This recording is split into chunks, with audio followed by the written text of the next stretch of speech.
Hello बच्चों, मैं गौरव राम गुप्ता और आपका अपना चैनल सुसुलता केमिस्ट्री। तो हमने इस टॉपिक पे हम बात करेंगे classification of elements and periodicity of properties. तो हमने इससे पहले के वीडियो में कितना पढ़ लिया था? Classification of elements. हमने क्लासिफिकेशन एलिमेंट का क्लासीफाई हमने किया था।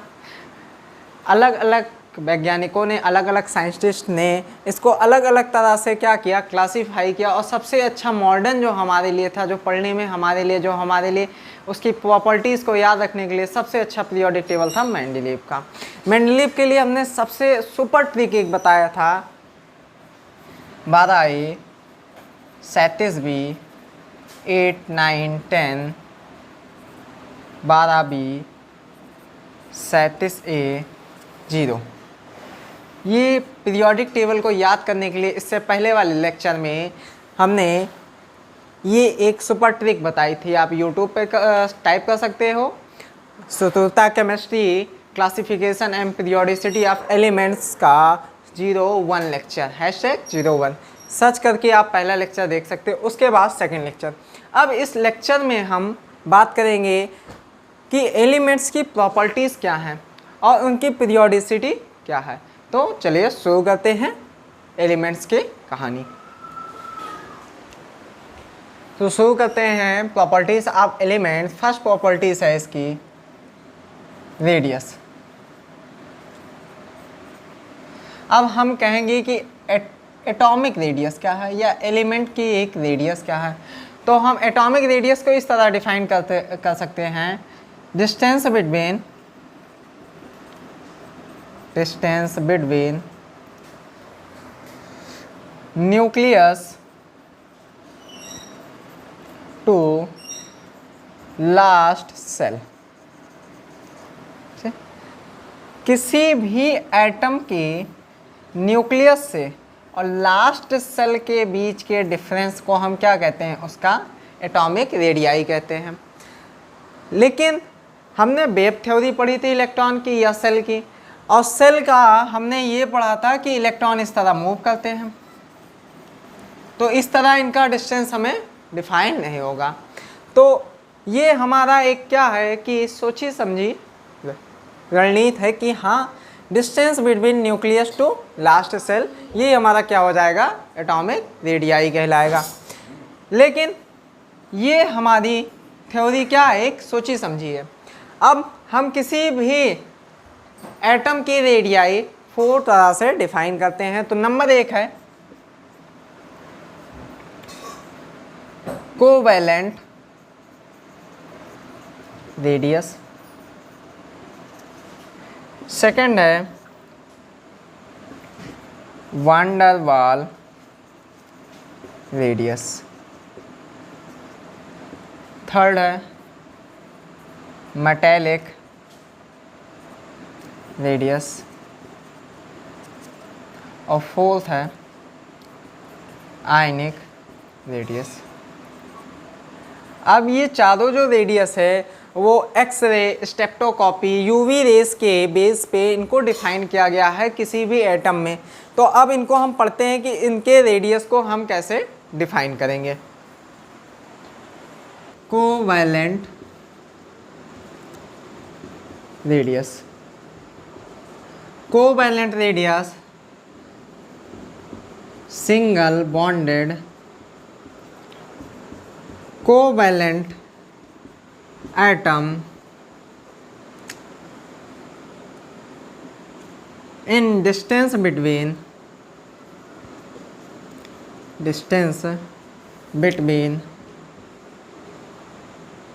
of atoms nucleus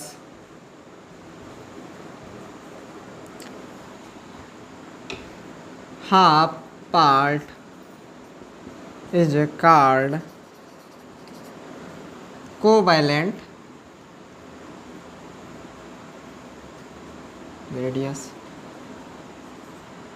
single bonded कोई कोवैलेंट एटम हो, जैसे हम कह सकते हैं सिंगल बॉन्डेड, ये कोई कोवैलेंट एटम है, सिंगल बॉन्ड से जुड़ा हुआ है।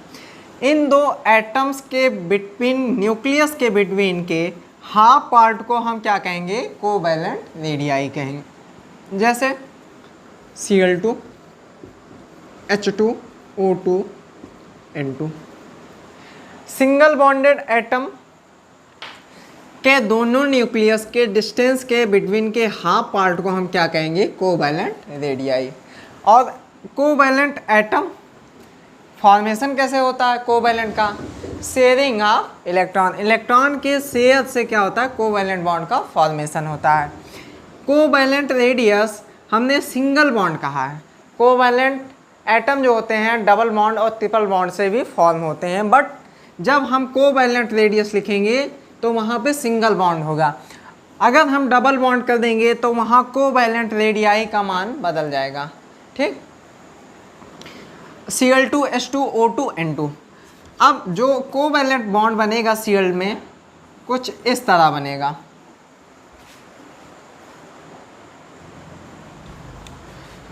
अब आपका कोई क्लोरीन एटम है, ठीक, Cl2 मॉलिक्यूल है, कोवैलेंट बॉन्डेड फॉर्मेशन है। अब इन दोनों मॉलिक्यूल्स के बीच के हाफ पार्ट को हम क्या कहेंगे? इसका कोवैलेंट रेडियाई। अब ये थोड़ा ओवरलैप करेगा, ओवरलैप करने से क्या होगा कि इनकी साइज छोटी हो जाएगी और जो इनका एटॉमिक रेडियाई है वो भी क्या हो जाएगा? छोटा हो जाएगा। तो हम ये कह सकते हैं कि सिंगल बॉन्डेड कोवैलेंट एटम के न्यूक्लियस के, कौन कौन से न्यूक्लियस? दोनों एटम के न्यूक्लियस के हाफ पार्ट को हम क्या कहेंगे? Covalent radii. अब इसके बाद सेकंड है आपका वान डेर वाल रेडियाई। अब सेकंड रेडियस है आपका कौन सा? Van der Waals radius. Van der वाल रेडियस क्या है? Half distance between two molecules. अब मान लेते हैं कोई यहाँ पे दो मॉलिक्यूल हैं, ठीक, इसको हम ऐसे बनाते हैं। यहाँ मान लेते हैं Cl2 का कोई मॉलिक्यूल है, Cl का। अब इसके नियरली कोई एक Cl2 का मॉलिक्यूल है, दोनों क्या है? मॉलिक्यूल है। ये भी क्या है? मॉलिक्यूल है। अब इनके नियरली जो न्यूक्लियस है उनके डिस्टेंस के हाफ पार्ट को हम क्या कहेंगे? वान डेर वाल रेडियाई कहेंगे। वान डेर वाल रेडियाई कहेंगे। किसी भी दो मॉलिक्यूल्स के नियरली टू न्यूक्लियस के, जो पास पास न्यूक्लियस है, उन न्यूक्लियस के डिस्टेंस के हाफ पार्ट को हम क्या कहेंगे? वान डेर वाल रेडियाई। अब थर्ड है आपका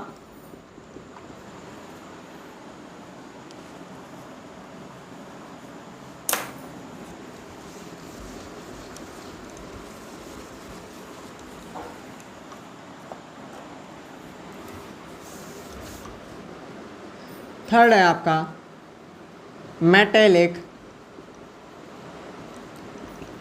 रेडियस।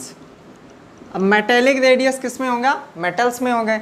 मेटल्स क्या होते हैं कि इनमें एक अलग तरह का बॉन्ड फॉर्मेशन होता है, जिससे क्या होते हैं? इनके मॉलिक्यूल्स बहुत ही पास होते हैं। तो बहुत होने के पास पास इसी तरह मेटल्स की क्या होती है? अरेंजमेंट होती है। तो ये मॉलिक्यूल्स एक दूसरे से बहुत पास होते हैं और इन दोनों न्यूक्लियस के, किसी दो मॉलिक्यूल के न्यूक्लियस के बीच के हाफ पार्ट को हम क्या कहेंगे? Metallic radius. अब इसके बाद फोर्थ है आयनिक रेडियस। आयनिक रेडियस हम कहेंगे distance between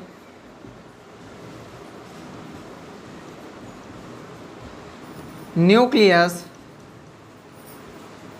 two last shell electron.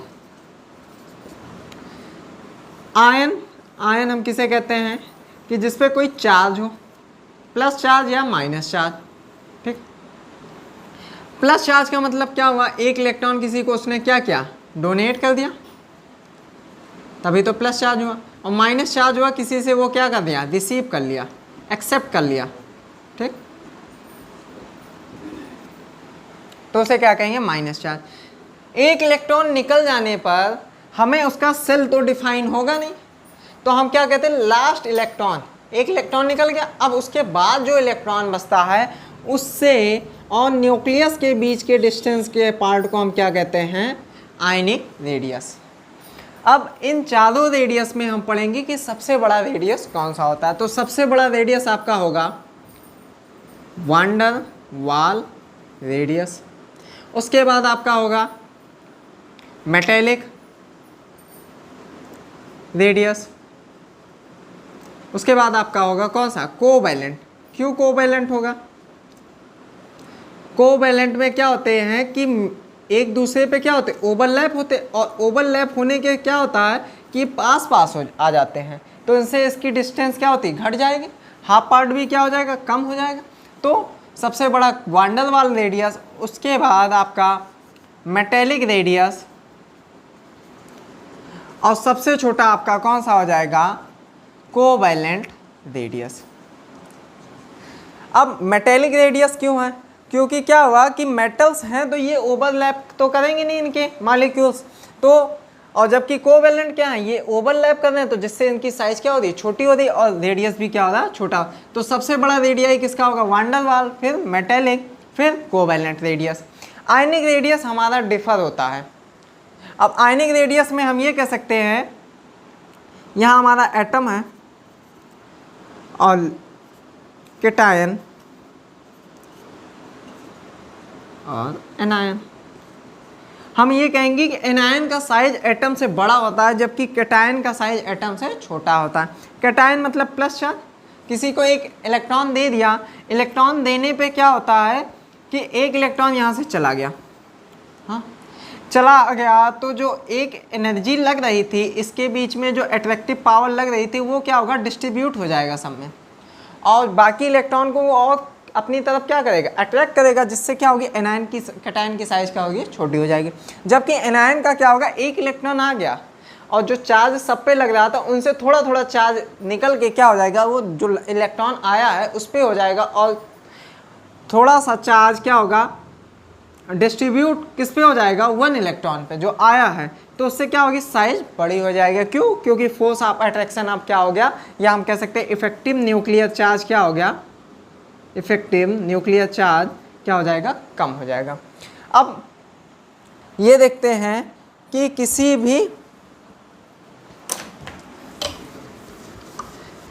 भी पीरियोडिक टेबल में किसी भी तरफ जाने पे हमारा जो रेडियाई है वो किस तरह बढ़ता है या घटता है, या उसकी पीरियोडिसिटी क्या है।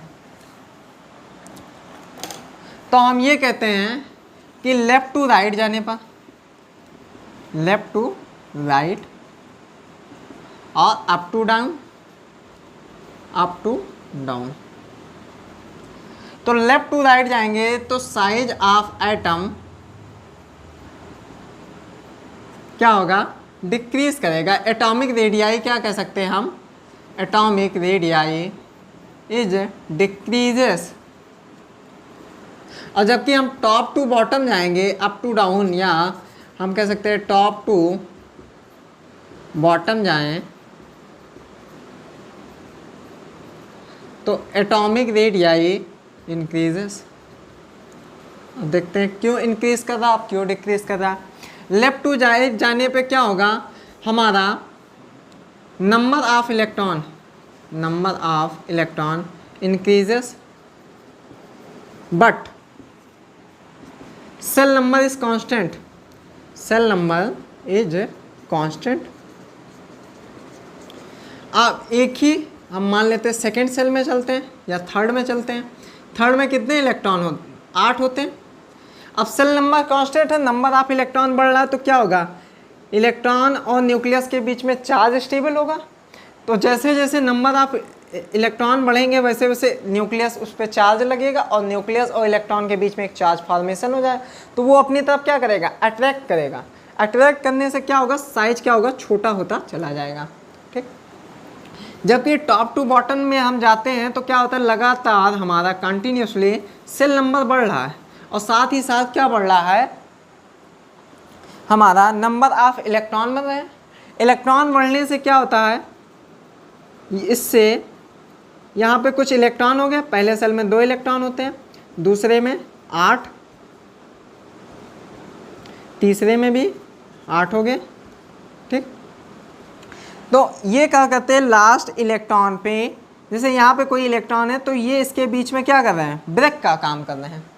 इसके और इसके बीच में जो अट्रैक्टिंग पावर है उसको क्या कर रहे हैं, शील्ड कर रहे हैं। तो इसको हम कहते हैं शील्डिंग इफेक्ट, शील्डिंग इफेक्ट और स्क्रीनिंग इफेक्ट। तो शील्डिंग इफेक्ट और स्क्रीनिंग इफेक्ट लग रहा है तो क्या होगा, न्यूक्लियस से इलेक्ट्रॉन पे जो चार्ज लग रहा था वो कम हो जाएगा। कम हो जाएगा तो क्या होगा, इलेक्ट्रॉन पे चार्ज कम हो जाने वो बाहर की तरफ भागेंगे तो उनका सेल क्या होगा, बढ़ेगा। ठीक, तो हम ये कह सकते हैं कि लेफ्ट टू राइट जाने पे एटॉमिक रेडियाई क्या होगा, डिक्रीज करेगा, जबकि टॉप टू बॉटम आने पे इंक्रीज करेगा। एक फार्मूला आप लोग लिख लीजिए, बहुत अच्छा फार्मूला है। लेफ्ट टू राइट जाएंगे तो RMP क्या होगा, डिक्रीजेस होगा, और जबकि टॉप टू बॉटम जाएंगे, टॉप टू बॉटम, तो हमारा RMP क्या होगा, इंक्रीज करेगा। अब R का मतलब क्या हो गया, रेडियस, M का मतलब क्या हो गया, मेटेलिक प्रॉपर्टीज, और जबकि P का मतलब क्या हो गया, पॉजिटिविटी। तो हमारा लेफ्ट टू राइट जाएंगे तो पॉजिटिविटी क्या होगी, डिक्रीज होगी, और जबकि टॉप टू बॉटम जाएंगे तो क्या होगा, इंक्रीज होगा। तो ये चीज़ आपको समझ में आ गया। तो सबसे बड़ा जो एटम होगा, हम ये कह सकते हैं कि सबसे बड़ा जो साइज होगा वो सीजियम का होगा, और सबसे छोटा साइज किसका होगा, हम किसका कह सकते हैं, हीलियम का होगा। ठीक, अब ये हमारी एटॉमिक रेडियाई। अब सेकंड आपका पॉइंट है आयोनाइजेशन एंथैल्पी। अब सेकंड प्रॉपर्टीज है पीरियोडिक टेबल की, आयोनाइजेशन एनर्जी और आयोनाइजेशन एंथैल्पी और आयोनाइजेशन पोटेंशियल। ठीक, तो इसको हम IP से शो करते हैं, और जो इसका मान होता है वो EB में हम करते हैं। अब आयोनाइजेशन एनर्जी है क्या, which small energy required to remove an electron from an gaseous isolated atom or ion which called IP। वह छोटी सी छोटी एनर्जी जो किसी एटम, कौन सा एटम, गैसियस हो और आइसोलेटेड। आइसोलेटेड का मतलब समझते हो, आइसोलेशन, कोरोना चल रहा, आइसोलेट कर दिया जा रहा, मतलब अलग कर दिया जा रहा। तो आइसोलेटेड का मतलब होता है विलग। ठीक, आइसोलेट कर दिए, कोरोना हो गया, आइसोलेट कर दिया, आइसोलेशन में कर दिया, तो वही आइसोलेट का मतलब होता है विलग। गैसियस का मतलब समझते हो, गैसियस स्टेट, ये तो आप जानते हो। तो गैस केस है, अब ऐसा कोई सॉलिड है तो उसमें से हम सोचे कि लाओ इलेक्ट्रॉन निकाल लें, तो ऐसा नहीं पॉसिबल है।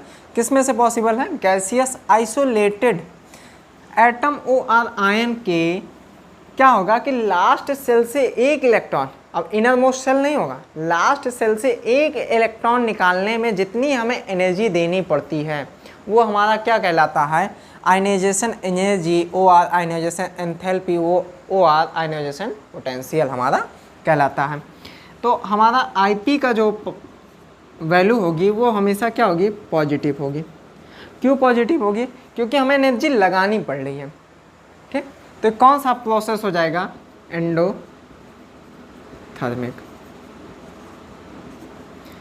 अब कोई एटम है, अब उसके लास्ट सेल से हम एक इलेक्ट्रॉन निकालेंगे, तो इलेक्ट्रॉन निकालने में कुछ एनर्जी देनी पड़ेगी। किसी से पैसा छीनना हो तो क्या होगा, एनर्जी लगानी पड़ेगी, लाओ पैसा छीन लो। ठीक, सेम पावर यहाँ पे है कि हम एक इलेक्ट्रॉन निकालेंगे और न्यूक्लियस से और इलेक्ट्रॉन के बीच में कुछ पावर लगेगी, उससे हमें ज़्यादा पावर थोड़ी सी लगानी है। ठीक, उसके पास जितनी ताकत है उससे हमें थोड़ा ज़्यादा पावर लगा के वो इलेक्ट्रॉन को क्या करना, उस एटम से रिमूव करना। तो वही उसकी क्या कहलाती है, आयनाइजेशन पोटेंशियल वो ionization energy OR, ionization enthalpy. अब आयनाइजेशन पोटेंशियल का मान क्या होता है, तो हम IP को कह सकते हैं फर्स्ट IP। ठीक, फर्स्ट IP। अगर हम किसी एटम OR आयन से एक इलेक्ट्रॉन निकाल ली, अब फिर दूसरा इलेक्ट्रॉन निकालेंगे तो क्या होगा, हमें और एनर्जी देनी पड़ेगी, कम एनर्जी देनी पड़ेगी, और एनर्जी देनी पड़ेगी। क्यों, आपने किसी से पैसा छीना, वो तो सतर्क हो गया, ये पैसा बहुत छीनता है, इससे पैसा नहीं लेना है। तो सेम वही है, उस पर क्या होगा, एक इलेक्ट्रॉन निकल गया। अब एक इलेक्ट्रॉन पे जो एनर्जी लग रही थी वो निकल जाने के बाद क्या हुई कि सब पे डिस्ट्रीब्यूट हो गए। 6 बच्चे आपके पास हैं, सबको 2-2 लड्डू देते थे, अब 5 ही बच्चे आ जाए तो क्या किए कि लड्डू थोड़ा थोड़ा सब में बराबर से बांट दिए, सब में थोड़ा थोड़ा ज़्यादा हो गया। सबके पास 2-2 लड्डू पहले होते थे, अब 2.25 हो गए। ठीक, इस तरह हम क्या कर सकते हैं कि एनर्जी सब में डिस्ट्रीब्यूट होगी। डिस्ट्रीब्यूट होगी तो पावर क्या लग रहा है, ज़्यादा लग रहा है, तो इलेक्ट्रॉन को निकालना क्या होगा, कठिन होगा। तो हम ये कह सकते हैं first IP is less than second IP। तो सेकेंड IP में क्या होगा, एनर्जी का पावर ज़्यादा लगेगा। हमेशा हमें क्या करना पड़ेगा, इलेक्ट्रॉन निकालने के लिए एनर्जी का जो हमें एनर्जी लगानी पड़ेगी वो फर्स्ट IP से सेकेंड IP ज़्यादा होगी। क्यों, क्योंकि एक मिनट यहाँ साइन ऐसे रहेगा है, क्योंकि हमें एनर्जी और लगाने। इसी तरह हम कहेंगे कि second IP is less than third IP।